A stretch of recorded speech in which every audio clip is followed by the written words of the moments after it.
Hello all my dear students, welcome to Delta Academy. This is Ranjan. Start करते हैं आज का सेशन। मस्त तरीके से हम लोग आज न्यूमेरिकल्स बनाने वाले हैं ट्रांजिएंट एनालिसिस के ऊपर बेस्ड, जैसा कि ये पूरा सीरीज चल ही रहा है आप लोगों के लिए। तो इसके अंदर आज हम लोग न्यूमेरिकल किसके बनाने वाले हैं? आरसी सर्किट्स के न्यूमेरिकल बनाने वाले हैं, यानी कि फर्स्ट ऑर्डर आरसी सर्किट के ऊपर बेस्ड कैसे क्वेश्चन आपको यूनिवर्सिटी एग्जाम में देखने को मिलेंगे, या किस तरीके के क्वेश्चन आपको जो कॉम्प्रिहेंसिव एग्जाम्स होते हैं एईजेई एग्जामिनेशन में, जो डिटेल डिस्क्रिप्टिव टाइप का पेपर होता है, उसमें कैसे क्वेश्चन देखने को मिलते हैं। फटाफट से आज की क्लास में सीखेंगे इस सब चीज को, ठीक है। चलिए शुरुआत करते हैं। So numerical on first order RC circuit. I hope पिछली क्लास में आरएल सर्किट का जो न्यूमेरिकल का पोर्शन था अच्छे से समझ में आया होगा आप लोगों को, प्रॉपर आपने प्रैक्टिस किया होगा। आज की क्लास में आपको मैं एक होमवर्क क्वेश्चन दूंगा, प्लस ये जो न्यूमेरिकल है दो पार्ट में आपको करवाऊंगा, यानी कि इस क्लास के बाद एक और अगली क्लास होगी जहां पे इससे हायर लेवल के क्वेश्चंस बनाएंगे हम लोग, ठीक है। तो आज पहले स्टार्टिंग लेवल के क्वेश्चन बनाते हैं जो आपकी यूनिवर्सिटी एग्जामिनेशन में 7 मार्क्स 10 मार्क्स या 14 मार्क्स के अंदर पूछे जाते हैं, और एईजेई एग्जामिनेशन के अंदर डिस्क्रिप्टिव टाइप पेपर में आपको पूछे जाएंगे, ठीक है। शुरुआत करते हैं। तो बिना देरी किए पहला क्वेश्चन लेकर के आते हैं आप सभी के लिए। तो फर्स्ट पार्ट अभी ऑनगोइंग है और उसका ये पहला क्वेश्चन आप सभी के स्क्रीन पे है। सर्किट देख लीजिए फटाफट से। क्वेश्चन ये बोलता है find the equation of current in the given circuit when the switch is opened at t equals to 0। भाई एक क्विक सा रिवीजन कर लेते हैं। ये न्यूमेरिकल्स, ये क्वेश्चंस बनाने के लिए आपको क्या जानना जरूरी है? आपको, क्योंकि आरसी सर्किट्स है तो आरसी सर्किट के बारे में कुछ बेसिक चीजें मैं एक बार रिवाइज करवा देता हूं आप लोगों को, सो दैट क्वेश्चन सॉल्विंग आपके लिए इजी हो जाएगी। तो भाई देखिए, आरसी सर्किट्स के बारे में ना हम लोग ये जानते हैं कि जब भी टाइम कांस्टेंट निकालना होता है tau, so that is RC. Important formula, tau equals to RC. ये तो हम लोग जानते हैं in the case of RC circuits time constant की वैल्यू है, और करंट वगैरह का एक्सप्रेशन तो सेम है।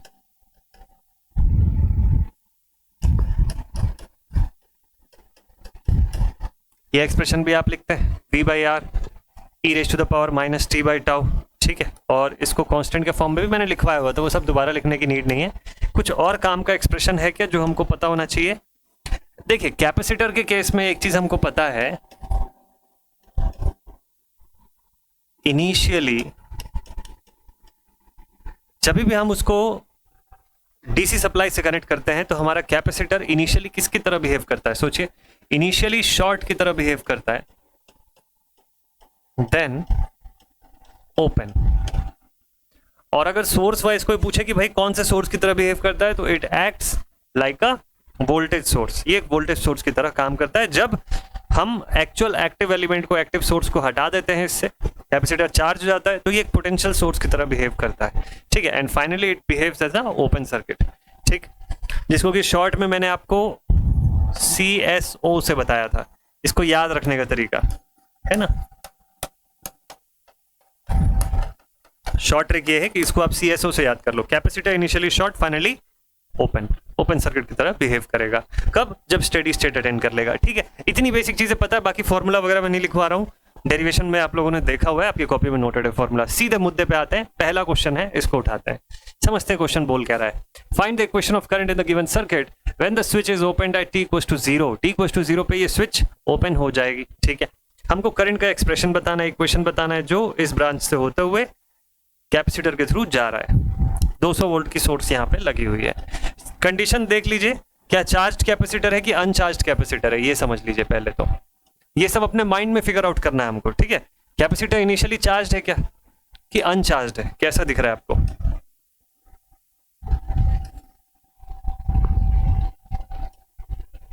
चलिए देखते हैं। इनिशियली ये सप्लाई से कनेक्टेड है, मतलब कैपेसिटर, अगर मैं t0 माइनस की बात करूं और माइनस इन्फिनिटी तक देखूं, तो वहां पे मुझे कैपेसिटर यहाँ पे कैसा दिखाई देगा? चार्ज दिखाई देगा, यानी कि फुल्ली चार्ज कैपेसिटर की तरह बिहेव करेगा। और कैपेसिटर के बारे में आपको पता है कि फाइनली किसके से बिहेव करता है? अगर सप्लाई से बहुत देर तक कनेक्टेड रहा तो उसकी स्टेडी स्टेट जो होती है वो ओपन सर्किट की तरह उसको बिहेव करवाती है, ठीक है। ये सब बात जानते हैं हम लोग, लेकिन अभी फिलहाल इसके सोल्यूशन पे आते हैं। स्टेप बाय स्टेप पूरा सोल्यूशन आपको बताता हूं। तो लिखते हैं at t equals to t0 plus की बात करते हैं, या t इक्वल टू 0 के बाद का इंस्टेंट, इस इंस्टेंट की बात करें, उस पर क्या होगा? भाई स्विच तो ओपन हो गया सर, तो ये जो हमारी सर्किट है अब ये कैसी दिख रही होगी, ड्रॉ कर लेता हूं मैं। ये देखिए यहां पे है कैपेसिटर, यहां पे सोर्स, ये जगह पे स्विच ओपन हो गया और यहां पर होगा रजिस्टर। ये हो गई स्विच ओपन। ये हमारा सोर्स है कितने का, 200 वोल्ट्स का। यहां पर है कैपेसिटर, हमको क्वेश्चन में पूछा आई ऑफ टी की वैल्यू,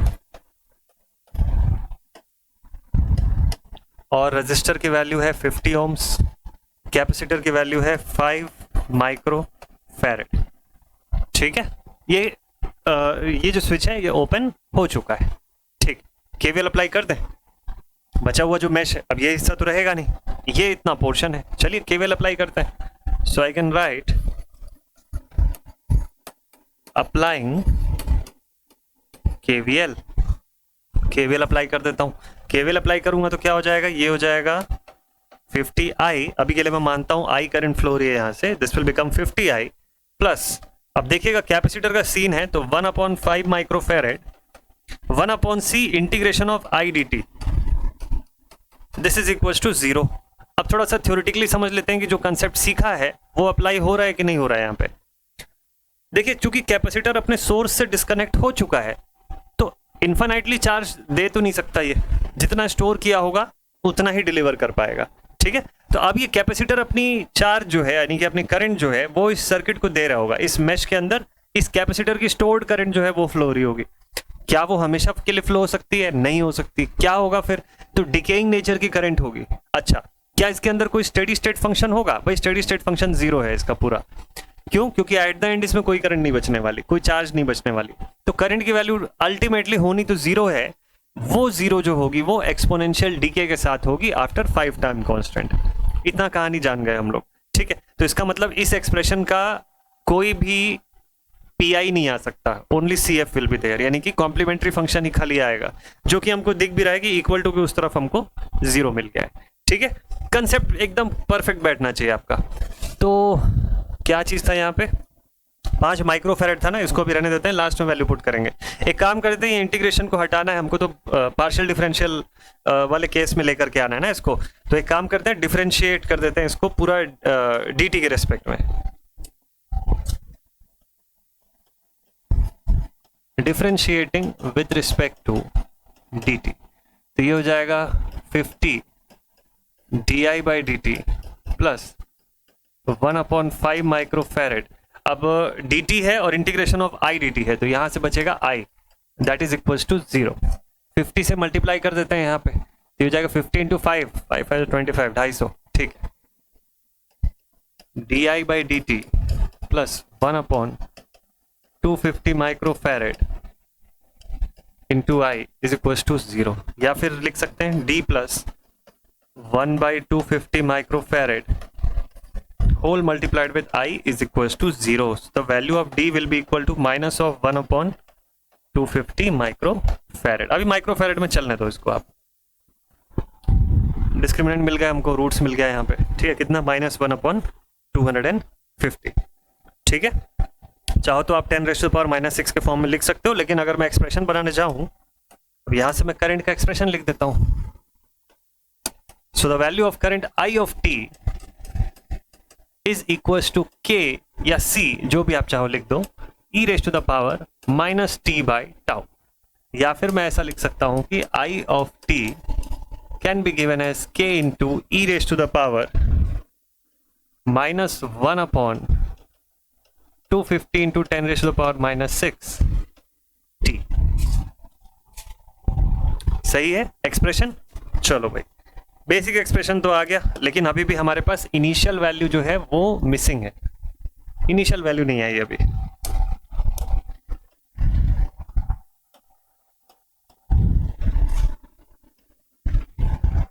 ठीक है, यहां पर टी लिख देते हैं पहले तो। अरे हाँ, अभी ठीक है। अब क्या फाइंड करना चाहिए हमको? के की वैल्यू फाइंड करनी चाहिए। ठीक है, इनिशियल वैल्यू फाइंड करना है। कैसे फाइंड करेंगे? सोचो जरा, स्विचिंग से पहले कैपेसिटर कौन से स्टेट में था? स्विचिंग से पहले कैपेसिटर कौन से स्टेट में था?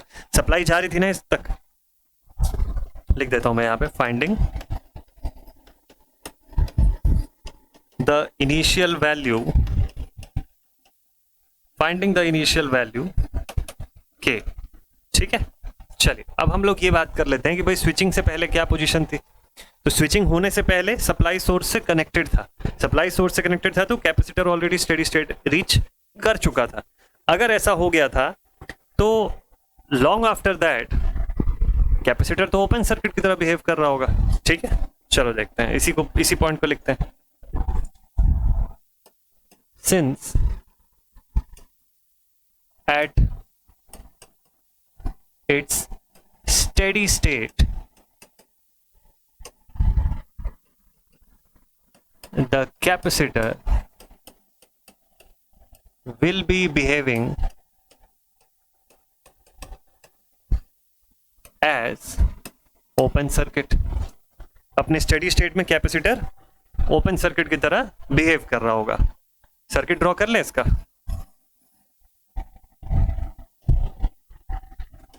उस केस में करंट कितना जाएगा, चलिए ओपन सर्किट देख लेते हैं जरा। ये कैपेसिटर ओपन की तरह बिहेव कर रहा है, चलो इसको हटा देते हैं। ठीक है, और ये स्विच जो है इनिशियली क्लोज था, क्लोज कर देते हैं। 200 वोल्ट की supply, capacitor behaving as open circuit, 50 ohms का रेजिस्टेंस है। बोलिए कितनी करंट जा रही होगी, हमको क्या फाइंड करना था, हमको आई ऑफ टी फाइंड करना है ना। तो current I of T will be given as 200 divided by 50 which is equals to 4 ampere. 4 ampere आएगा यहां से। ठीक है, अच्छा ये बताइए स्विचिंग से पहले 4 एम्पियर जा रहा था, स्विचिंग के जस्ट बाद क्या जाएगा, I0 प्लस क्या होगा, ये भी 4 एम्पियर ही होना चाहिए। तो मैं ये बोल सकता हूं कि I0 minus equals to I0 plus, यानी स्विचिंग के जस्ट बाद भी यही 4 एम्पियर जाता होगा इस कैपेसिटर के थ्रू, वो जो आई ऑफ टी मुझको दिखाई दे रहा है। ठीक, तो कैपेसिटर जो है ना वो किसके जैसे बिहेव कर रहा है, कैपेसिटर मेरा as a voltage source behave कर रहा है। ठीक, कैपेसिटर किसकी तरह बिहेव कर रहा है, एज अ वोल्टेज सोर्स। तो करंट जस्ट आफ्टर स्विचिंग भी क्या होगा, 4 एम्पियर। और इससे मुझे के की वैल्यू कितनी मिली, द वैल्यू ऑफ के is 4 amperes.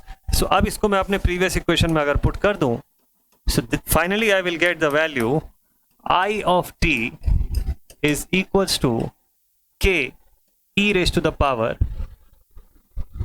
minus t by 250 microfarad या फिर 250 into 10 raised to the power minus 6 overall amperes। Amperes में ये मैग्नीट्यूड रखी हुई है। ठीक है, आप चाहो तो इसमें टाइम कांस्टेंट एक बार कैलकुलेट करके मैं आपको बता देता हूं ताकि उससे आपको थ्योरेटिकली भी फंडा समझते बन जाए। आंसर तो आपका यहीं पर आ गया है। ये आंसर क्या बता रहा है आपको, सिर्फ ऐसा तो नहीं था कि हमको बस क्वेश्चन सॉल्व करना है, इधर का उधर डिफरेंशिएट इंटीग्रेट करना और हो गया काम, ऐसा नहीं है। आपको कंसेप्ट भी समझना है क्वेश्चन के साथ साथ, तभी तो अलग वैरायटी के क्वेश्चंस में भी कंसेप्ट वही रहेगा हमेशा। क्वेश्चन की वैरायटी चाहे कितनी भी चेंज हो, डील कर लोगे आप। ठीक है, क्वेश्चन ये बोल रहा है, मतलब इसका आंसर जो है वो ये बता रहा है कि आफ्टर स्विचिंग के बाद का आंसर बता रहे हो आप। तो स्विचिंग के बाद ये हो रहा है कि जो इनिशियली 4 एम्पियर की करंट इसके थ्रू जा रही थी स्विचिंग से पहले, ये 4 एम्पियर की करंट एक्सपोनेंशियली डिके होनी शुरू हो जाएगी एट दिस रेट। ये जो रेट दिखाई दे रहा है, इस रेट पर एक्सपोनेंशियली डिके होगी और अल्टीमेटली इट विल बिकम 0 या 0 के करीब करीब की वैल्यू। कब, आफ्टर 5t या 5 टाउ, 5 टाइम कांस्टेंट पर ये डीके होके 0 के करीब पहुंच जाएगी, नियरली 0 हो जाएगी। कैसे, देखिए बताता हूं मैं। टाइम कांस्टेंट का हमको पता है ना, that is given as RC, मतलब हम बोलते हैं tau is equal to RC. R कितना है हमारे पास इस सर्किट में, 50 ओम्स। सी कितना है,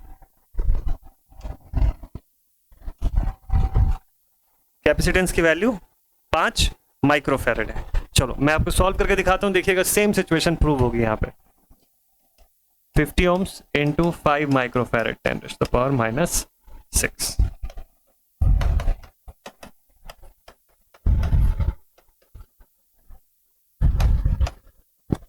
250 into 10 raise to the power कितना आया, -6 आया, 5 5 25, 10 रेज़ टू द पावर -6।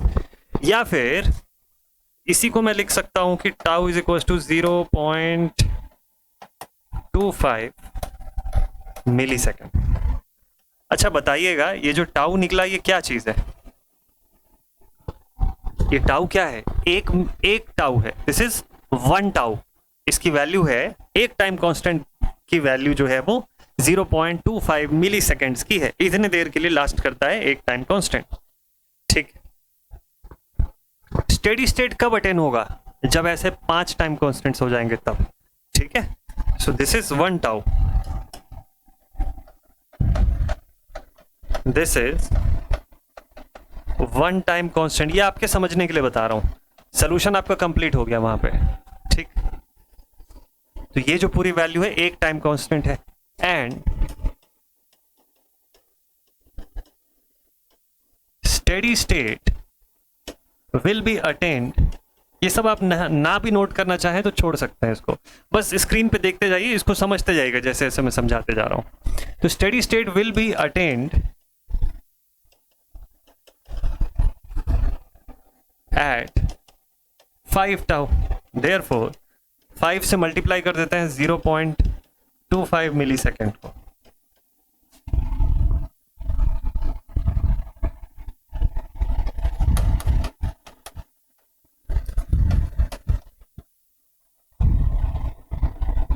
.25 आ गया यहाँ पे, 1.25 मिली सेकेंड।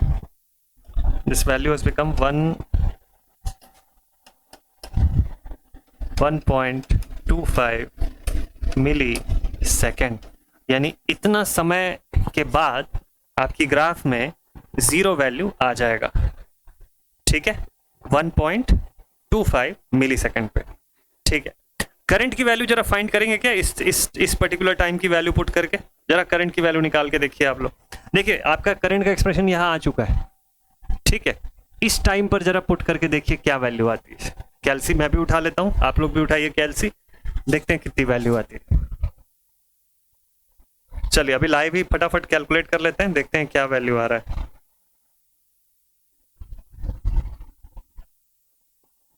हाँ जी, कितना था, 4e raise to the power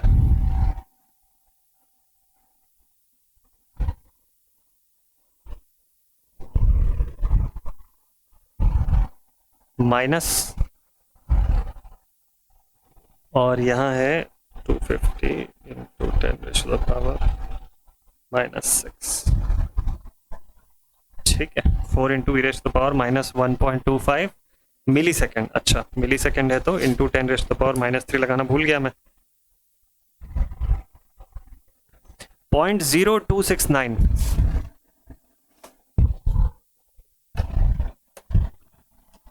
I is equals to, I कब का, एट 1.25 मिली सेकेंड। इस समय की अगर मैंने करंट निकाला तो देखिए इसमें मैंने वैल्यू जो पुट किया उससे आंसर आ रहा है मेरा 0.0269 एम्पियर, विच इज नियरली 0, लगभग नियरली 0 के करीब करीब का ही है। इसीलिए मैं आपको बोल रहा था कि देखिए ये वैल्यू जो है अल्टीमेटली 0 के करीब करीब आ ही जाएगी। मतलब क्या हुआ, अब थ्योरेटिकली समझ लीजिए पूरे की मतलब क्या हो गई यहाँ पे, ओवरऑल चीजें ये बोल रही है यहाँ पे कि अगर मैं ग्राफिकली आपको समझाऊं तो यहाँ पे हो ये रहा है कि करंट की वैल्यू इनिशियली कितनी थी, इनिशियली थी 4 एम्पियर्स। ठीक है, और यहां पर डीके हुआ, यहां पर हुआ डीके, और इस डीके पर एट 5 टाउ या फिर 1.25 मिली सेकेंड इसकी वैल्यू कहां पहुंच गई, 0 या नियरली 0 के करीब पहुंच गई। एट 1 टाउ कहां पे थी इसकी वैल्यू, देखिए 1 टाउ पर इसकी वैल्यू कहां पे थी, तो 1 टाउ यानी 0.25 मिली सेकेंड्स को आप इसके अंदर पुट करेंगे, उससे आपको डेटा मिलेगा कि कितना डीके हुआ था। मैं पुट करके आपको बता देता हूं, आप इसे मत करिए, इसमें टाइम वेस्ट होगा आपका। मेरे पास ये कैल्सी में डला हुआ है ये वैल्यू, बस एक डेटा चेंज कर देता हूं मैं, 0.25 लिख देता हूं इसकी जगह पे।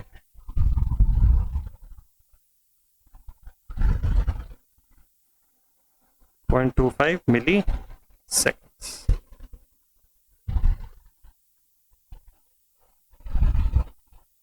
ठीक है, डन डन डन। 250 इंटू 10⁻⁻⁻⁶ और ये हो गया 4। ठीक है, तो मतलब मुझको ये समझ में आ रहा है कि आफ्टर, देखिए यहाँ कहीं पे आ रहा है मेरे पास एट 1 टाउ ये वैल्यू में डिके, और ग्रेजुअली फिर यहाँ से डिके 5 टाउ होते होते ये 0 को अटेंड कर ली। तो एक्सपोनेंशियल डिके का जो कंडीशन है ना वो इस तरीके से वर्क करता है। करंट में ऐसा डिके हो रहा है, कोई ग्राफ बनाने बोलेगा तो आप इसका ग्राफ बना के शो कर सकते हो। ठीक है, डन, ये क्वेश्चन कंप्लीट। नेक्स्ट क्वेश्चन पर चलते हैं, चलिए। ठीक है, चलिए नेक्स्ट क्वेश्चन देखना शुरू करें। तो ये वैल्यू मैंने आपको बता दिया ना कितनी आई थी, यहाँ लिखा नहीं ना, ये वैल्यू आ रही है 1.471। थोड़ा सा इसको नीचे बना दीजिएगा, 1.471।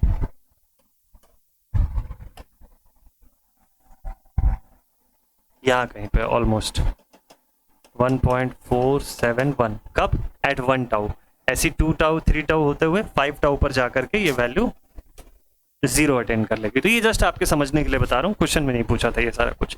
तो थ्योरी में आपने जैसा समझा था, न्यूमेरिकल में उसी पैटर्न में उसी कंसेप्ट के साथ बनाते जाइएगा, चीजें आपसे इजीली बन जाएंगी। ठीक है भाई, चलिए अब चलते हैं हम लोग अपने अगले क्वेश्चन पर। नेक्स्ट सवाल। तो नेक्स्ट क्वेश्चन किस बारे में है? चलिए, ये कंसेप्ट अगर आप समझ गए तो अगला क्वेश्चन जो है उसको शुरू कर दीजिए मेरे बताने से पहले। क्वेश्चन बोलता है find the equation of the current I of T when the switch is opened at t = 0। t = 0 पे स्विच खुल रहा है, ओपन हो रहा है, इनिशियली कनेक्टेड था। तो क्या क्या बता सकते हैं अभी से, पहले से भविष्यवाणी क्या क्या कर सकते हैं? चलिए ध्यान से देखिएगा। स्विच जो है वो इनिशियली कनेक्टेड था, इसका मतलब कैपेसिटर जो है वो long before switching steady state attend कर चुकी थी ऑलरेडी। स्टेडी स्टेट अगर अटेंड कर चुकी थी तो हमको पता है कैपेसिटर अपने स्टेडी स्टेट कंडीशन पर ओपन सर्किट की तरह बिहेव करती है। डन, डेफिनेटली, बढ़िया। अब क्या होगा, आपने स्विच ओपन कर दिया, सप्लाई सोर्स डिस्कनेक्ट हो गया। सप्लाई सोर्स डिस्कनेक्ट होगा तो क्या होगा, जब सप्लाई सोर्स कुछ बचेगा ही नहीं तो कैपेसिटर ने जितनी एनर्जी स्टोर की थी वो डिलीवर करना शुरू करेगा। जो चार्ज उसने स्टोर किया था ये उसको डिलीवर करना शुरू करेगा। इसका मतलब आपका जो फंक्शन निकल के आएगा उसके अंदर एक्सपोनेंशियल डीके खाली दिखाई देगा। That means partial differential equation जब आपका क्रिएट होगा यहाँ पे तो सिर्फ और सिर्फ इसके अंदर आपको डिकेइंग टर्म दिखेगा, एक्सपोनेंशियल डीके का टर्म दिखेगा, यानी कि सिर्फ CF दिखेगा, ट्रांजिएंट एक्सप्रेशन दिखेगा, कोई भी PI नहीं दिखेगा। PI विल बी 0, यानी कि RHS आपकी इक्वेशन में 0 आएगी, कंप्लीट 0 आएगी। PI कुछ भी नहीं मिलेगा, स्टेडी स्टेट का कंडीशन 0 होगा, यानी कि करंट आपकी जितनी थी पहले वहां से एक्सपोनेंशियली डीके होते होते 0 पे रेस्ट करेगी। इतनी कुंडली आप इसकी बना चुके हैं अभी तक, यानी इसके बारे में इतनी चीजें आप पहले ही जानते हो क्वेश्चन सॉल्व करना शुरू करने से पहले। अब तो खाली जो बचेगा वो कैलकुलेशन पार्ट है। तो कंसेप्ट इतना जबरदस्त होना चाहिए ना आप लोगों का कि ये सब क्वेश्चन देख के घबराना नहीं है, बल्कि इस क्वेश्चन को देख के पहले ही आपको पता चल जाएगी क्या क्या होगा। अगर इतनी चीजें आप बता पा रहे हैं ना तो आपके AJ एग्जामिनेशन में बहुत सारे क्वेश्चन तो इतनी ही चीजों के अंदर से आता है। कई बार आपको कुछ सर्किट को सॉल्व भी नहीं करना पड़ता है, जो कंडीशन पूछ रहा है आप वैसे ही आंसर में बता के आ जाओगे। जब हम लोग MCQs बनाएंगे तो आपको इस चीज का हेल्प मिलेगा। ठीक है, चलिए अब क्वेश्चन को सॉल्व करना शुरू करते हैं। आई ऑफ टी पूछा, आई ऑफ टी यानी जो 10 ओम के थ्रू जा रही है करंट, वो यहाँ पे एक छोटा सा ट्रिकी पार्ट है, बहुत सारे बच्चे इस जगह पे गलती कर सकते हैं, तो उसको थोड़ा ध्यान से सॉल्व करिएगा जब मैं बताऊंगा। अभी तो थोड़ा ध्यान दीजिएगा उस पॉइंट को। कैलकुलेशन मिस्टेक होगी इस सवाल के अंदर, इस क्वेश्चन में पहले ही बता रहा हूं कैलकुलेशन मिस्टेक होने वाली है, तो बहुत ध्यान से सॉल्व करिएगा। चलिए देखते हैं। तो आफ्टर t = 0, यानी t 0+ की बात कर रहा हूं मैं, तो आफ्टर t = 0 क्या हो रहा है, स्विच ओपन हो गया भाई। सर्किट डायग्राम क्रिएट कर लेते हैं।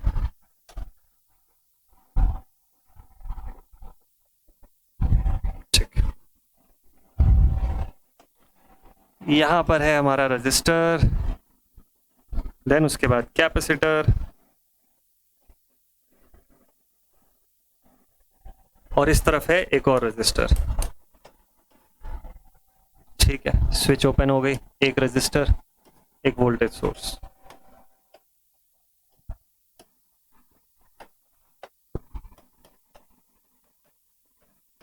$50 वोल्ट्स का सोर्स, 2 माइक्रोफैरेड का कैपेसिटर, 5 ओम्स का रजिस्टर। स्विच ओपन हो गई तो सर्किट हो गया डिस्कनेक्ट। 10 ओम्स का रजिस्टर यहां पर और 10 ओम्स का रजिस्टर यहां पर। ठीक है, यही पूरी सर्किट है। अब इसमें से मुझको पूछा I of t, current flowing through this 10 ohm resistor. ठीक, केवीएल अप्लाई करते हैं, शुरुआत करते हैं फ्रॉम केवीएल। एक ही मैश बचा हुआ है, इसी मैश पे केवीएल अप्लाई होगा, इसी से शुरुआत करते हैं। ठीक है,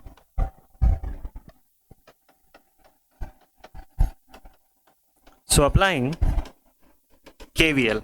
केवीएल अप्लाई करूंगा तो मेरे पास इक्वेशन बचेगी यहाँ पे। अच्छा, कैपेसिटर जो है आफ्टर टी इक्वल्स टू 0 की कंडीशन पे देख रहा हूं मैं। ठीक है, तो एनर्जी कैपेसिटर ने स्टोर किया है, उसी को डिलीवर कर रहा है। तो एक्सप्रेशन मेरे पास आएगा 5i plus 10i plus 1/2 microfarad integration of I D T equals to 0। यानी कि मैं इसको लिख सकता हूं 15 of I plus 1/5 microfarad integration of I D T equals to 0।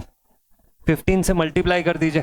अच्छा, पहले तो डिफरेंशिएट करिए, तो ये हो जाएगा 15 D I by D T plus 1/5 microfarad into I equals to 0। Divide by 15 कर दीजिए पूरे इक्वेशन को। 15 से डिवाइड किया तो यहां बचेगा D I by D T plus 1/75 microfarad of I is equals to 0. And finally we can say D plus 1/75 microfarad into I equals to 0, जिससे कि D की वैल्यू निकल जाएगी। तो ये तो एकदम जनरल सोल्यूशन है ना, इतनी दूर तक तो मुझे लगता है आप लोग को कोई डाउट नहीं आ रहा होगा। So we will get finally D is equals to -1/75 microfarad. और अगर करंट का एक्सप्रेशन कोई बनाने बोले तो यहीं से आप करंट का एक्सप्रेशन भी क्रिएट कर सकते हो इसी के हिसाब से। कुछ सारा का सारा एक्सप्रेशन एकदम सही चल रहा है क्या, कोई दिक्कत तो नहीं है? 5 माइक्रोफेरेड मैंने सही पुट किया है ना? अरे यार, एक गड़बड़ हो गया यहाँ पे, थोड़ा सोल्यूशन सुधार लीजिएगा। मेरे साथ यही होता है, वैल्यूज में भूल जाता हूँ इधर से उधर करने के समय। प्रोसेस सही रहता है, वैल्यू छूट जाती है। 2 माइक्रोफेरेड था, मैं पिछले वाले क्वेश्चन के याद में 5 माइक्रोफेरेड लिख दिया। थोड़ा सुधार लेते हैं भाई इसको, नहीं तो कैलकुलेशन फालतू में बिगड़ेगा आपका। ये सब जगह ना, जहां जहां 5 माइक्रोफेरेड इसको प्लीज 2 कर लीजिए आप लोग। तो 15 इंटू 2 30 हो जाएगा यहाँ पे, ये भी 30 हो जाएगा, ये भी 30। नहीं तो आप लोग सॉल्व कर रहे होंगे, अलग अलग आंसर दिख रहा होगा और आपको कंफ्यूजन हो जाएगा। तो ऐसा नहीं कंफ्यूज होना है। 30 माइक्रोफेरेड, ये 5 की जगह इसको 2 कर लीजिएगा। मेन इंपॉर्टेंट चीज ये है ना कि थीम समझिएगा, क्वेश्चन कैसे सॉल्व हो रहा है बस वो देखिएगा, वो इंपॉर्टेंट है। बाकी एग्जामिनेशन में तो आपका कैलकुलेशन प्रैक्टिस अच्छा रहेगा, आप लोग नहीं भूलोगे ऐसे मेरे जैसे, मुझसे अच्छा कैलकुलेट करोगे आप लोग। चलिए भाई, तो D is equals to -1/30 microfarad. ठीक, करंट का एक्सप्रेशन अब यहाँ तक ठीक है ना, कुछ छूटा तो नहीं कोई डेटा? 2 माइक्रोफेरेड था, हाँ जी ठीक, एकदम सही लिखा हुआ है। ठीक है, तो करंट का एक्सप्रेशन लिखते हैं। So the expression of current will be I of t is equals to k e raised to the power minus t by 30 microfarad. ये आ गया मेरे पास मेन एक्सप्रेशन फॉर करंट। अब इसमें से इनिशियल वैल्यू जो है पहले वो फाइंड करूंगा मैं। अब यहीं पे कैलकुलेशन मिस्टेक होगा, ध्यान दीजिएगा। Finding the initial value,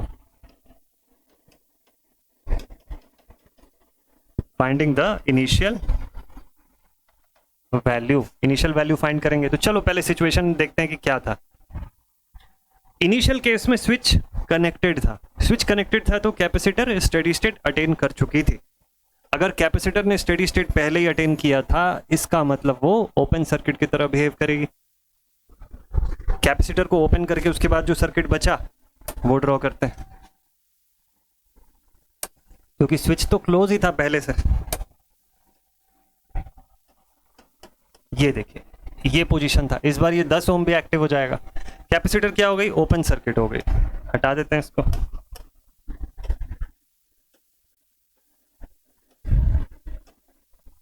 ठीक है,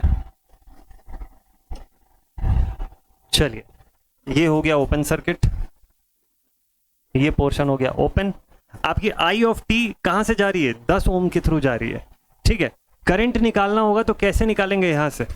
ये कंडीशन सभी को क्लियर है ना?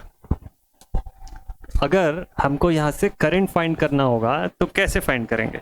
सोचिए, एकदम क्लियर है ना यार। 10 और 10 सीरीज में, यानी कि 20 ओम का रेजिस्टेंस हो गया, 50 वोल्ट का सोर्स हो गया। तो current I is equal to total current 50/20 which is equal to 2.5 ampere. यहां से कितनी करंट निकली? 2.5 एम्पियर की करंट निकली। बता सकते हैं ना ये चीज? ठीक, 2.5 एम्पियर की करंट टोटल इसके थ्रू जा रही है। लेकिन अगर मैं आपको बोलूं, मतलब ये जो 2.5 एम्पियर क्या निकली? I0 माइनस की वैल्यू निकली, कितनी? 2.5 एम्पियर। इसी को रख दूं क्या K की जगह पे? यही हो जाएगा क्या K की जगह का वैल्यू? थोड़ा सा सोच लेते हैं, समझ के चलते हैं, ज्यादा इजी हो जाएगा। देखिए, 2.5 एम्पियर की करंट यहां से जा रही है।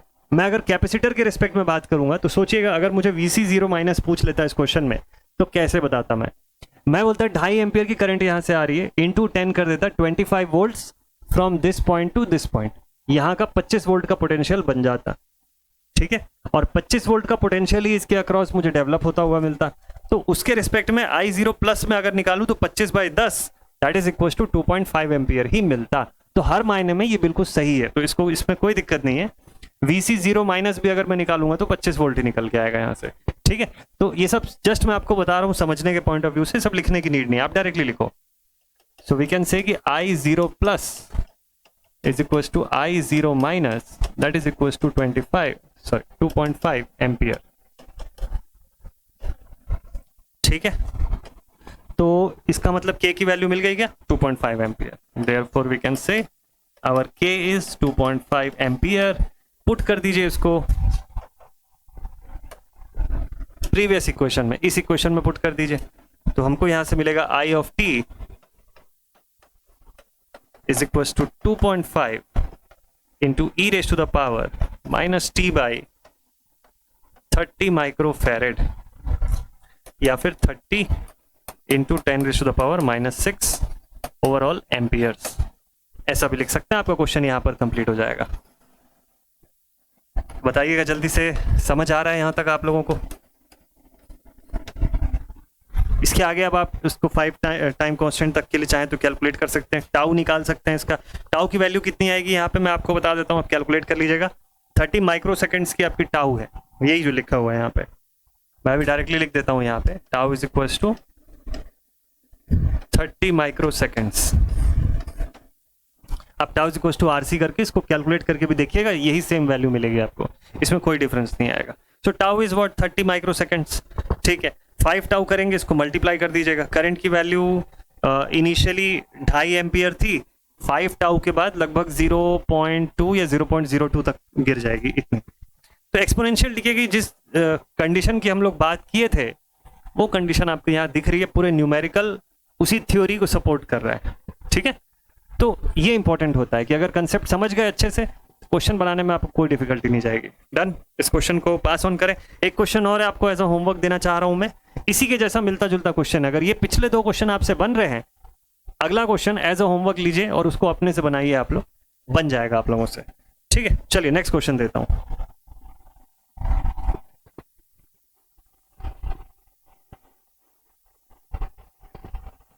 This is it. क्वेश्चन समझा देता हूं मैं आप लोग को एक बार, और ये आपके नोट्स में ऐड कर देता हूं मैं।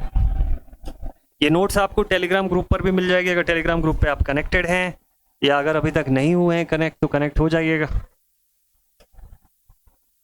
टेलीग्राम ग्रुप का लिंक कहां से मिल जाएगा आपको? डिस्क्रिप्शन बॉक्स से मिल जाएगा, ठीक है। This is your homework question. क्या करना है, कैसे करना है, समझ लीजिएगा। At t equals to 0, the switch moves from position 1 to 2. Find I of t for t equals to 0 plus. t equals to 0 पे पोजीशन 1 पे था स्विच, इनिशियली सोर्स से जुड़ा हुआ था। अब ये सोर्स से हट के शॉर्ट सर्किट पोर्शन तक आ गया, मतलब शॉर्ट हो गया, वही जैसा अभी तक बनाते आए। अब शॉर्ट होगा तो क्या क्या कहानी होगी भाई इसके थ्रू? जैसे ये शॉर्ट हो जाएगा, मतलब इनिशियली तो कैपेसिटर सोर्स से जुड़ा हुआ था, तो t0 प्लस पे आप सबसे पहले क्या करिएगा, आपको क्या फाइंड करने बोला है यहाँ पे? आपको I of t फाइंड करने बोला है। ठीक है, केवीएल अप्लाई कर दीजिए, यहाँ पे केवीएल अप्लाई कर दीजिए या केसीएल अप्लाई कर दीजिए, जिसमें भी आप कंफर्टेबल हैं आप वो अप्लाई कर दीजिए। अप्लाई करने के बाद आई ऑफ टी के फॉर्म में, मतलब डी की वैल्यू जो है वो फाइंड कर लीजिए वहां से। डी का एक्सप्रेशन आपके पास आएगा, करंट का एक कंडीशन जो है वो बना ले। ध्यान दीजिएगा, करंट थ्रू दिस ब्रांच, यहां से जाने वाली करंट पूछा है, इधर की करंट नहीं पूछा है। तो जब आप इसको क्लोज करेंगे तो दो मैश का फॉर्मेशन होगा। आप यहाँ की करंट की वैल्यू एक्सप्रेशन जो है के ई ratio the power minus t by tau के फॉर्म में, उस एक्सप्रेशन को निकाल लीजिए। अब जब आप के की वैल्यू फाइंड करने जाएंगे तो करना क्या होगा, अब आप उसको इनिशियल कंडीशन पे लेके आइए। इनिशियली आप बोलेंगे कि अच्छा स्विच यहाँ पे जब कनेक्टेड था तो मेरा कैपेसिटर कैसे बिहेव कर रहा था, एज अ ओपन सर्किट। तो जब ये ओपन सर्किट की तरह बिहेव कर रहा था तो मेरे सर्किट में सिर्फ दो रेजिस्टेंस दिख रहे थे, 50 ओम का और 10 ओम का, दोनों मिला के कितना हो गया 60 ओम का रेजिस्टेंस। वोल्टेज कितना हो गया 12 वोल्ट, तो करंट इनिशियल कितनी रही होगी 12/60, इतने एम्पियर्स की करंट इनिशियली रही होगी। तो I0 माइनस और I0 प्लस दोनों आपको यही मिलेगी, फिर जो इससे वैल्यू आएगी उसको पुट कर दीजिएगा के की जगह पे, आपका क्वेश्चन सॉल्व हो जाएगा। ठीक है, डन। चलिए, तो ये क्वेश्चन आपका होमवर्क है, इसको मैं नहीं सॉल्व करता हूं, आपके लिए इसको छोड़ दिया मैंने। आप आराम से सॉल्व करिए, देखिए जो भी आपका आंसर आएगा कमेंट सेक्शन में डिस्कस कर सकते हैं इसको। ठीक है, या पर्सनली भी आप चाहे तो सोल्यूशन अपना पूरा बना के, अगर कहीं डाउट हो या पूछना हो तो भेज सकते हैं मुझे। ठीक है, एक आध कुछ अच्छा यूनिक टाइप का क्वेश्चन आपको करवाते हैं, थोड़ा अलग वैरायटी का क्वेश्चन कराते हैं। अब इस टाइप की वैरायटी तो बन जाएगी आप लोगों से। चलिए नेक्स्ट वैरायटी पे चलते हैं। ये क्वेश्चन ध्यान से पढ़िएगा।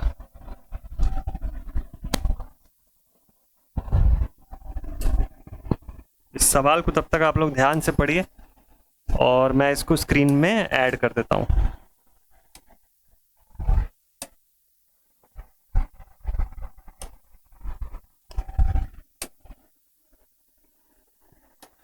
तो ये सारे पेज की पीडीएफ्स आपके पास अवेलेबल हो जाएगी, इस सबको आप डाउनलोड कर लीजिएगा। टेलीग्राम ग्रुप में जी ड्राइव की लिंक रहेगी, इस वीडियो के डिस्क्रिप्शन में भी आपको जी ड्राइव की लिंक मिल जाएगी। ठीक है, सवाल क्या बोल रहा है देखते हैं। बोलता है DC voltage source feeds a resistor of 2 mega ohm in series with a capacitor as shown.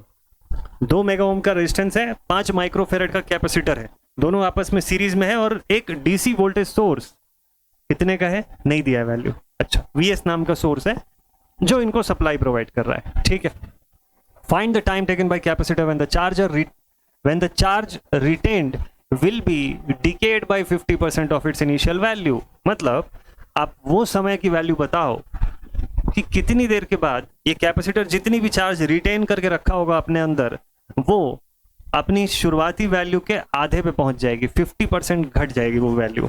तो कैपेसिटर ने जितना भी चार्ज जमा करके रखा था उसको घटते हुए 50% तक पहुंचने में कितना समय लग रहा है, ये पूछ रहा है आपका सवाल। ठीक है, where the voltage source being short circuit initially, voltage source शुरुआत में शॉर्ट सर्किट था इनिशियली, ये कंडीशन है।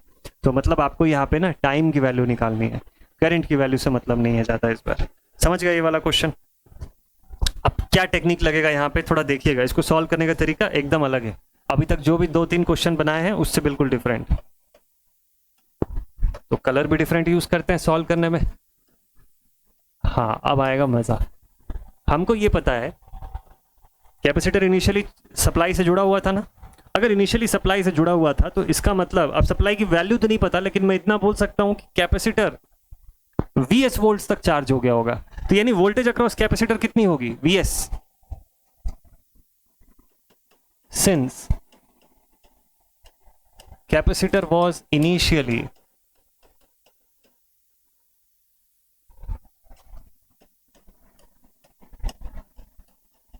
connected to Vs, therefore voltage across capacitor is equals to Vs। Capacitor अपने सप्लाई सोर्स के बराबर पोटेंशियल तक चार्ज हो गया होगा। ठीक है, तो ये अपनी फुल वैल्यू तक चार्ज हुआ। ठीक है, ठीक है, ठीक है, और ये वैल्यू कब है, at t equal to 0 minus, क्योंकि इनिशियली तो स्विच ऊपर था ना, 1 पोजीशन पे था, तो t 0 माइनस पे बोल सकता हूं कि Vc पूरा Vs के बराबर था सर। ठीक है जी, बिल्कुल सही है। t 0 प्लस पे क्या हुआ, at t equal to 0 plus, अब स्विच का पोजीशन 1 से हटके 2 पे आ गया, यानी कि शॉर्ट सर्किट हो गया। कैसी सर्किट बनेगी,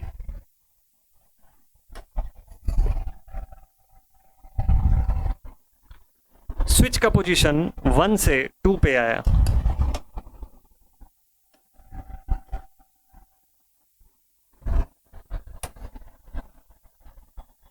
चलिए देख लेते हैं। ये स्विच ऐसे कनेक्ट हो गया पोजीशन नंबर 2 पे, ठीक। कैपेसिटर ये हो गया हमारा रेजिस्टर, कितने का, 2 मेगा ओम्स का,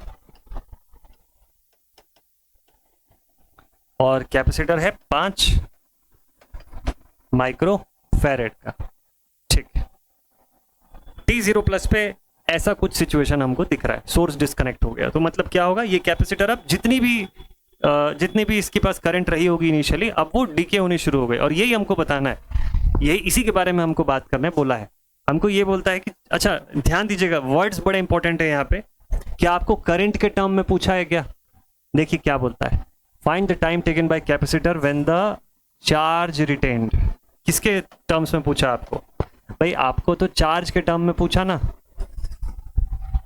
करंट के टर्म में थोड़ी ना पूछा। ये थोड़ी ना बोला कि करंट जो है 50%, और ऑब्वियस सी बात है कैपेसिटर तो चार्ज स्टोर करता है ना, चार्ज के टर्म्स में सारी बातें हो रही होंगी। चलो ठीक है, ठीक ठीक ठीक। टाउ की वैल्यू फाइंड करके जरा बताइए कितना है। Tau is equal to RC होता है यहाँ पर, that is 2 mega ohm into 5 micro farad. अब मेगा और माइक्रो दोनों प्लस और माइनस में सेम पावर ही होल्ड करते हैं, +6 -6, तो वो कैंसिल आउट हो गया, 2 5 10 बचा आपके पास। 10 सेकेंड है ना, मेगा ओम और माइक्रो ओम +6 और -6 की कैटेगरी में आ रहे हैं, तो आपके पास टाउ की वैल्यू बची 10। मतलब इसका ये हो गया कि 10 सेकंड में तो ये फुल्ली डिस्चार्ज हो जाएगा, डिस्चार्ज होके पूरा 0 तक पहुंच जाएगा। इसका डिस्चार्जिंग एक्सप्रेशन क्या बनेगा वोल्टेज का?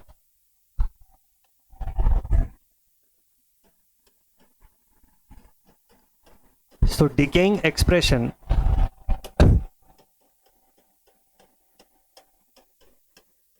for capacitor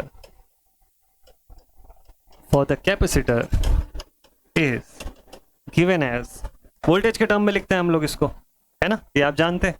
इसका डिकेइंग एक्सप्रेशन कैसे बनाएंगे हम लोग?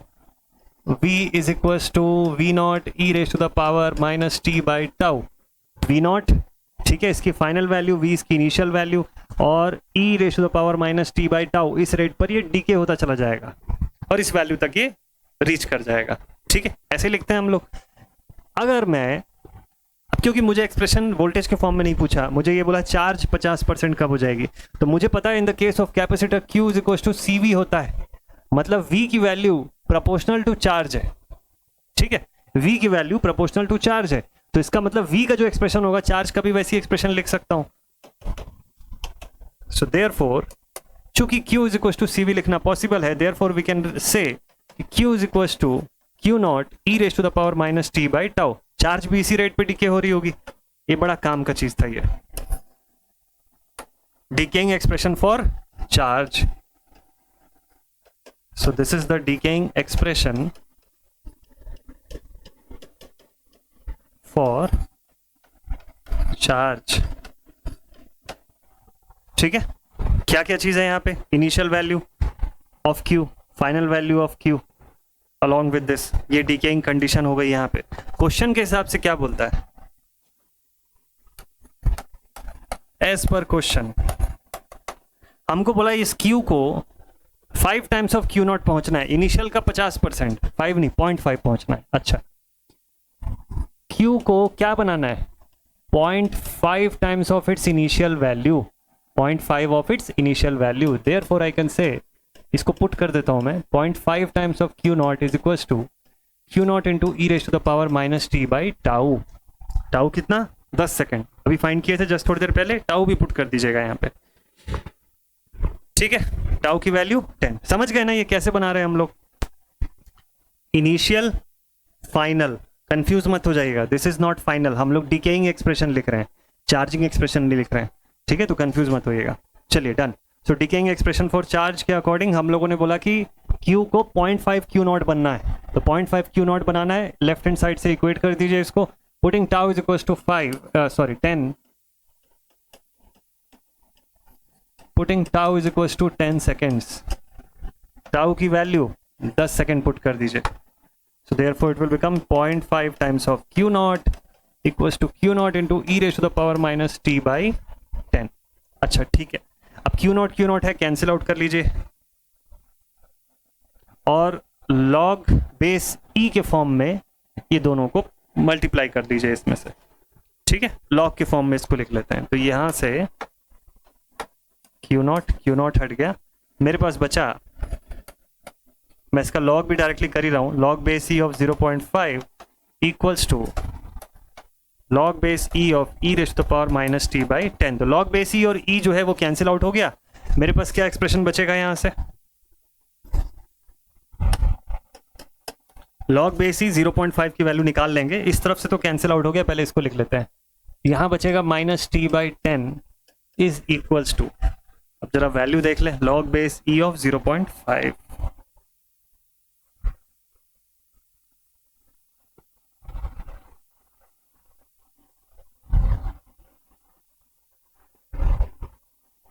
माइनस 0.693, गलत पुट किया है मैंने ना, थोड़ा सुधारते हैं इसको,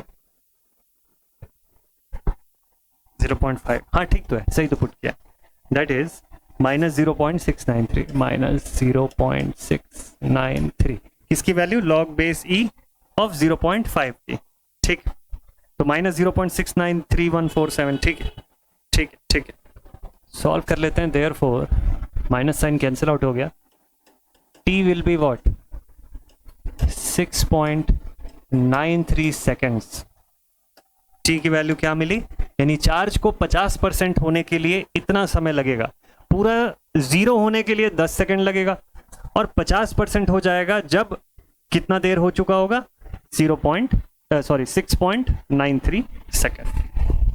ठीक, थ्योरेटिकली भी समझ आ गया हमको क्वेश्चन में क्या पूछ रहा था उसका answer. So this is our final answer. इतना समय उस कैपेसिटर को डिस्चार्ज होने में, अगर इतनी देर के बाद देखोगे तो उसकी चार्ज पहले जितनी थी उसकी 50% कम हो चुकी होगी। Right answer. अगर ये वैल्यू आप लोगों ने कैलकुलेट कर लिया तो परफेक्ट सॉल्व किया आप लोगों ने एकदम। ठीक है, नो डाउट। नेक्स्ट क्वेश्चन पे चलते हैं। चलिए, ऐसे ही एक और बढ़िया सा यूनिक सा क्वेश्चन करवाता हूं आपको। अगला वाला क्वेश्चन आज के सेशन का लास्ट क्वेश्चन रखेंगे। कितना समय ले लिया मैंने आप लोगों से? अभी 47 मिनट लिया ऑलमोस्ट। ठीक है ठीक है ठीक है ठीक है, 1 घंटे के अंदर अंदर कंप्लीट करना है हमको। उससे पहले कोशिश ये रहेगी मेरी कि आपसे कम टाइम लेके ज्यादा से ज्यादा नंबर ऑफ क्वेश्चंस आपको करवाने की, लेकिन कंसेप्ट समझ आना जरूरी है। चलिए ठीक, तो ये आ गया हमारा नेक्स्ट क्वेश्चन। मैं जब तक सर्किट कॉपी कर रहा हूं आप जल्दी से क्वेश्चन को रीड कर लीजिएगा एक बार। चल, find the time when the current from the battery reaches 500 milli ampere when the switch is closed at t equals to 0 in the given network। पिछली बार क्या पूछा था? पिछली बार बोला था बताओ कितना समय लगेगा चार्ज को अपनी इनिशियल वैल्यू से 50% तक गिरने में, अगर डीके होता चला जा रहा है और स्विच जो है वो ओपन हो रही है उसके बाद। ठीक, यहाँ पे क्या बोला? यहाँ बोला इनिशियली स्विच खुला हुआ है। अब बताओ कि अगर स्विच जो है t इक्वल्स टू 0 पे बंद हो जाता है, उस कंडीशन में आपको ये बताना है कि कितना समय लगेगा current from the battery to reach 500 milli ampere. Battery से निकलने वाली करंट को 500 मिली एम्पियर तक पहुंचने में कितना समय लगेगा? ठीक है, अच्छा एक अंदाजा लगा के मुझे बताइएगा कि बैटरी से निकलने वाली करंट जो है इनिशियली कितनी मिलेगी आपको? कम मिलेगी, इस 500 मिली एम्पियर से कम मिलेगी कि ज्यादा मिलेगी? बस यही सोच के पहले बताइए। इसी के अंदर कंसेप्ट छुपा हुआ छोटा सा, या ऐसा बोल लें कि अगर कंसेप्ट समझ में आ गया तो ये वाला चीज आंसर कर लेंगे आप लोग। बस इतना ही सोच के बताइएगा। बैटरी से निकलने वाली करंट इनिशियली 500 मिली एम्पियर से ज्यादा होगी या कम होगी?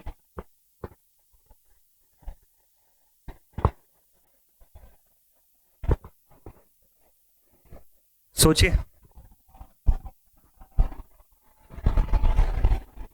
चलिए मैं आपको आंसर बता दूं। इनिशियली जो करंट होगी वो इससे कम होगी। ग्रेजुअली करंट की वैल्यू जो है वो इंक्रीज होगी। ग्रेजुअली करंट की वैल्यू इंक्रीज होगी। कैसे? चलो देखते हैं, सॉल्यूशन बनाते बनाते आपको बताऊंगा। तो अगेन अलग टाइप का क्वेश्चन। अब यहां पे बात पूरी करंट के रिस्पेक्ट में हो रही है, चार्ज के रिस्पेक्ट में नहीं। ठीक है, तो हम लोग भी करंट के रिस्पेक्ट में चलेंगे।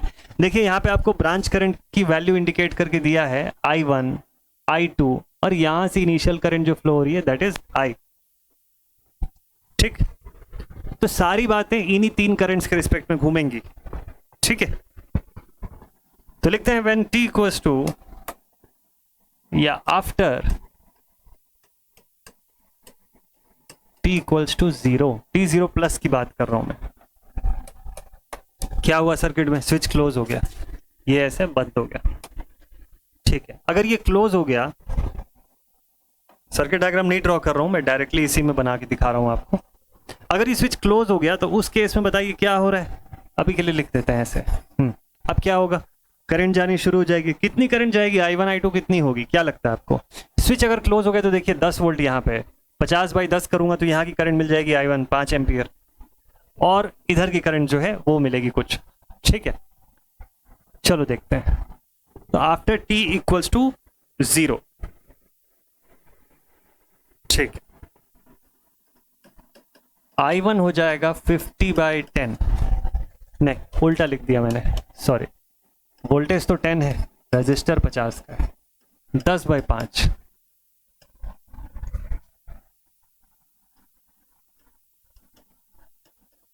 है ना। बैटरी की करंट कितना बोला? 500 मिली एम्पियर पहुंचना है, मतलब सब कुछ मिली एम्पियर में चलेगा, तो मैं भी बोल देता हूं उसको 2 मिली एम्पियर, नहीं 200 मिली एम्पियर,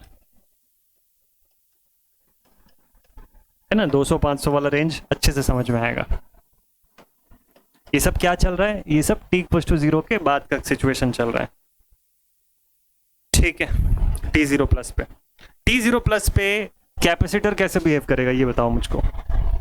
t0 प्लस पे ध्यान दीजिएगा, कैपेसिटर इनिशियली चार्ज था क्या? नहीं था, सोर्स फ्री सर्किट थी ये टोटल। अब जाके मैंने इसको कनेक्ट किया है तो क्या कैपेसिटर एकदम से चार्ज हो जाएगा? क्या नहीं होगा ना।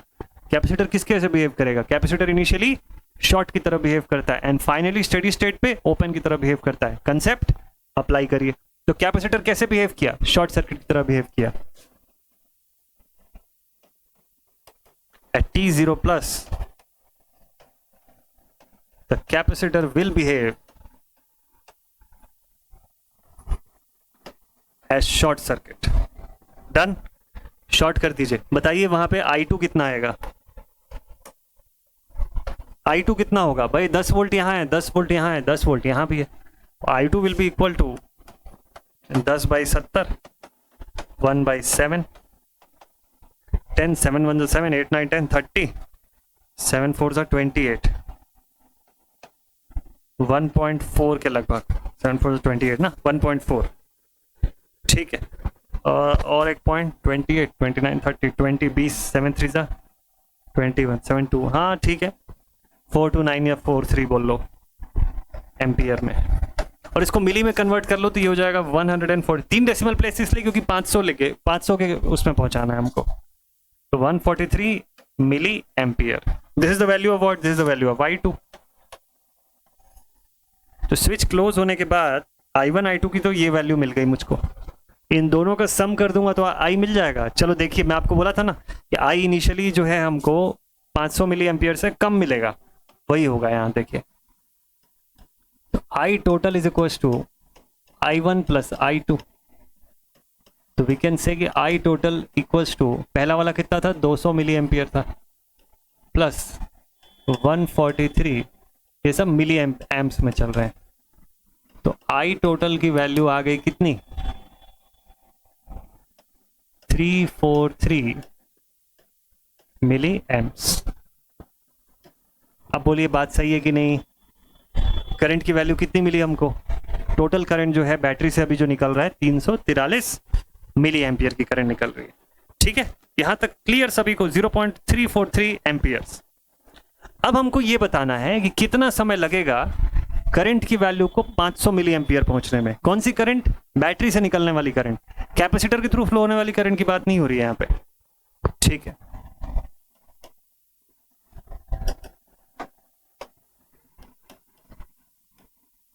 now calculating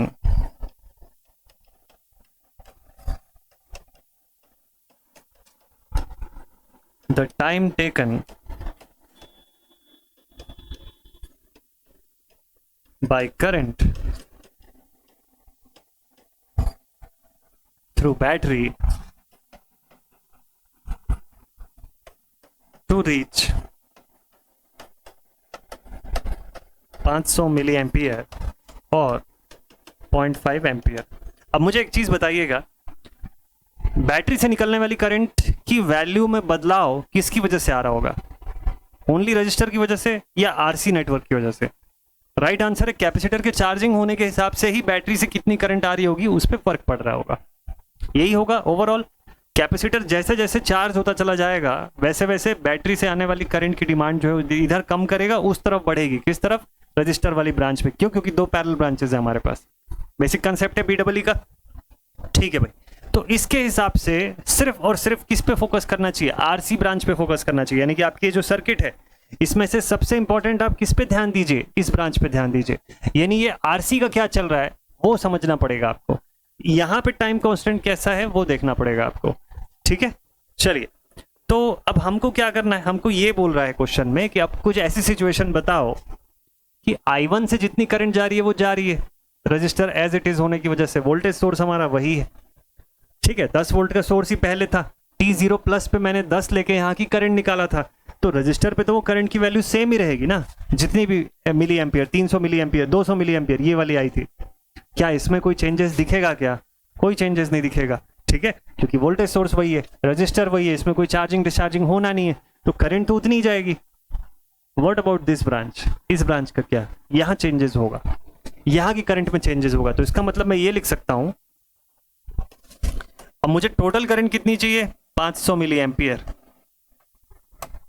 is equal to I1 plus I2 होता है। I1 तो 200 ही रहेगा,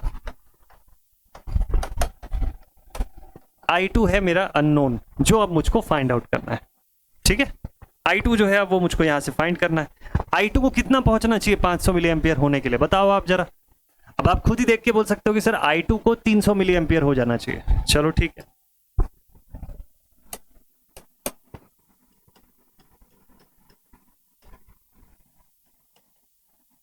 so from this equation we can say that I2 should be equal to 300 milli ampere. ये डिमांड है भाई, ये रिक्वायरमेंट है, इतना होना ही पड़ेगा I2 को। ठीक है, फ्रॉम, अब ये काम की बात देखिए, from its initial value, from its initial value of 143 milli ampere. यहां हो रहा है खेल। ये खेल समझ में आया क्या आप लोगों को? मतलब क्या हुआ पता है? हम लोग ये बोल रहे हैं कि I1 वाली ब्रांच का तो कुछ नहीं हो सकता, सेकेंड वाली ब्रांच में इनिशियली जो आपने इस पेज में कैलकुलेट किया था 143 मिली एम्पियर, ये वैल्यू बढ़ते बढ़ते हो जानी चाहिए 300 मिली एम्पियर। ये कंडीशन है, तो आपके कैपेसिटर की वजह से ये कंडीशन अराइज होगी। अब उसी टाइम फ्रेम, अब हमको टाइम फ्रेम मिल गया और ब्रांच भी मिल गई, कौन सी ब्रांच पे फोकस करना है।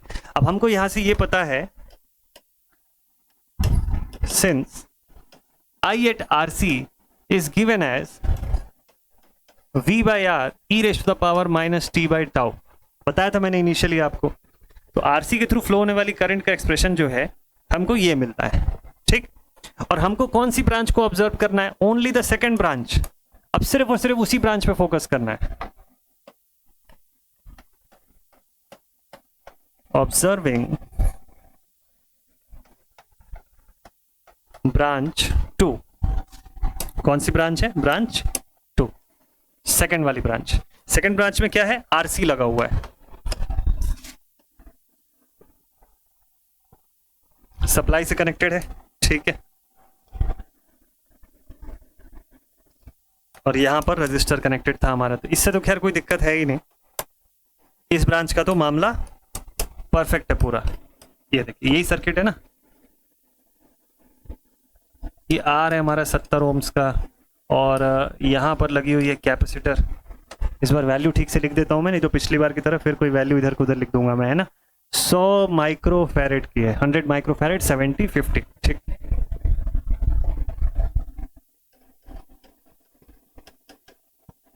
70, 50 और ये है 10 वोल्ट का सोर्स। स्विच जो है यहाँ से कनेक्टेड है, ठीक है। I2, this is I1 and this is I। समझ गए पूरा मामला क्या हो रहा है? तो इस कैपेसिटर के थ्रू या इस ब्रांच के थ्रू जाने वाली करंट I2 जो थी वो पहले 143 मिली एम्पियर थी। अब हम चाहते हैं कि ये 300 मिली एम्पियर तक पहुंचे। तो इसके 300 मिली एम्पियर पहुंचने पर हमको overall total current 500 milli ampere की बैटरी से निकलते हुई मिलेगी। तो वो कब होगा? जब कैपेसिटर के थ्रू जाने वाली current I of RC that is equal to V by R e raise to the power minus t by tau का एक्सप्रेशन जो है वो 300 मिली एम्पियर रीच करे, ठीक। इस पूरे के लिए क्या चाहिए? टाउ की वैल्यू चाहिए। वोल्टेज यहाँ का पता है क्या हमको? वोल्टेज कितना है?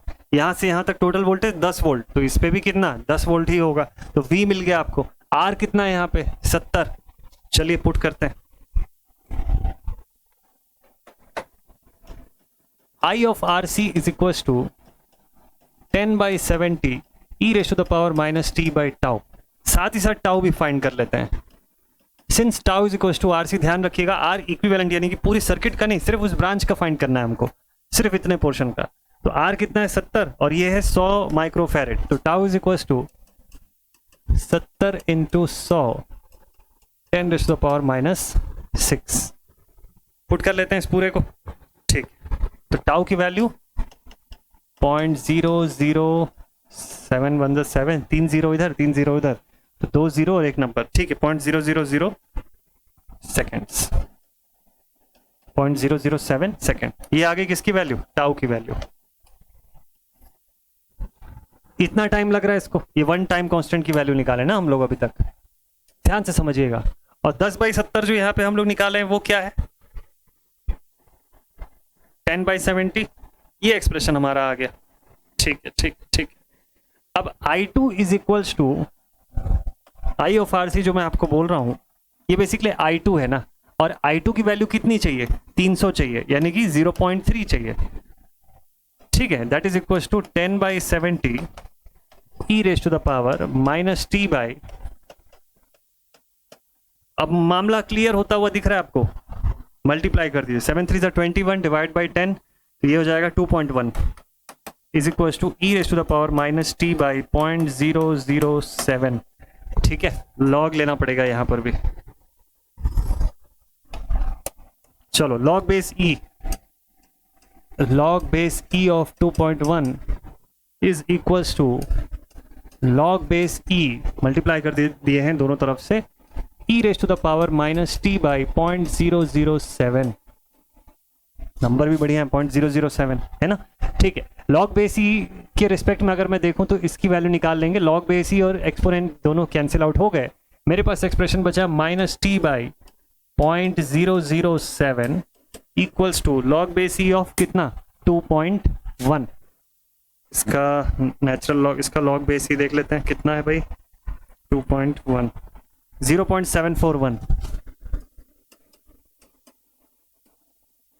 and therefore minus of t is equals to 0.741 into 0.007.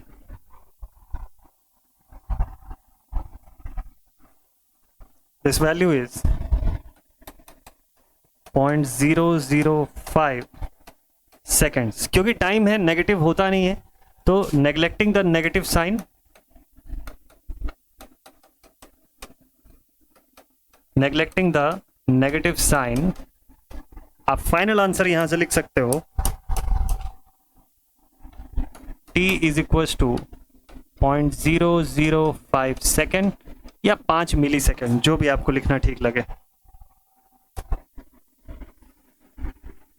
This is your final answer, यानी कि इतना समय लगेगा I2 ब्रांच की करंट को 143 मिली एम्पियर से लेकर 300 मिली एम्पियर तक पहुंचने में। पूरा क्वेश्चन एक स्टोरी की तरह चला।